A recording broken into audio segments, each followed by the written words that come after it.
Hello and welcome back to Garden and Allotment Tips podcast, hosted by Gardening with Ben, who is an award-winning blogger, writer, influencer.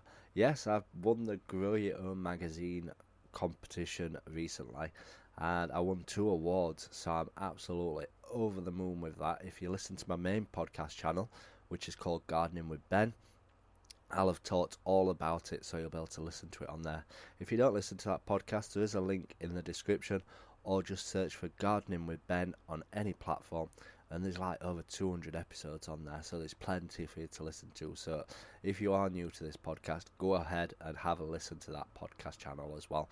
That's my main podcast channel where I post lots and lots of podcasts talking about different topics in one podcast, whereas this one we just talk about one topic in general, and they're usually only about 5 to 10 minutes long, so never really long podcast episodes.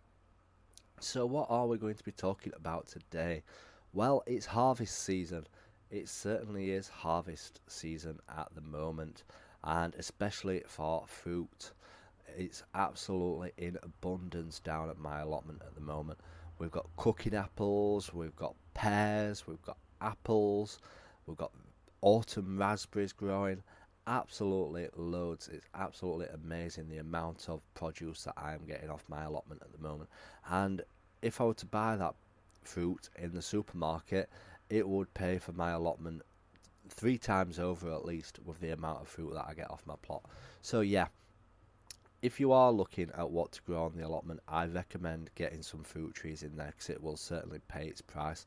Yes, it'll take a few years for them to get fruit in, but once they do, you will be in endless supply and you'll be making recipes all over the place for different things.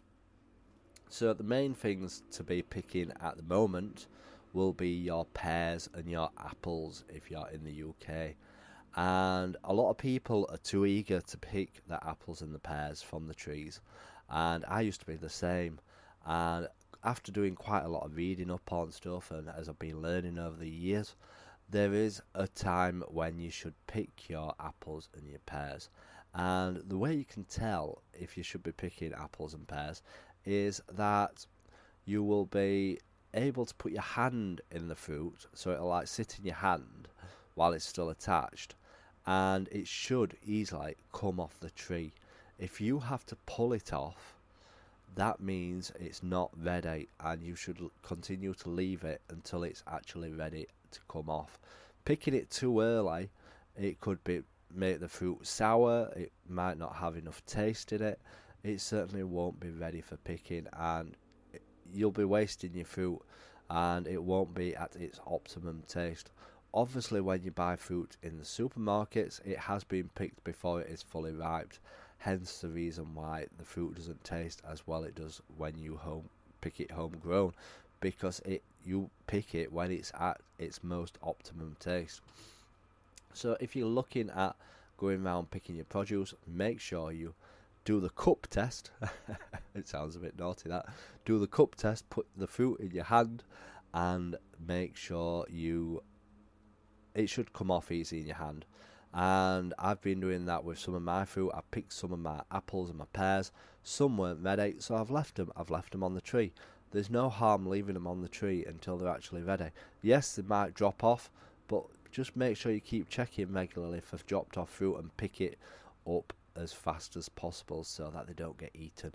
Or if you do want to let the wildlife eat a few, why not? It's always good to look after the wildlife as well. Yes, you will get rats and mice around, but you've got to look after nature at the end of the day, and that's one thing that I encourage. I've got rats and mice running around on my plot. I often hear them scrolling around and stuff like that, but they're not doing no harm to my plot. Yes, they may eat a few bits and bobs and pinch a few spring bulbs, etc., etc., but you definitely can. So yeah, make sure that when you're picking your fruit that it is ripe enough to come off. So that's all we've got to talk about today, is that hope you enjoy your fruit, hope you enjoy your produce, and remember, if you are picking your apples and your pears, keep them in a dry location and then they'll last even longer. Don't pile them up on top of one another because they'll rot and the rot will spread onto other ones. Lay them out flat and keep them in it somewhere nice and dry.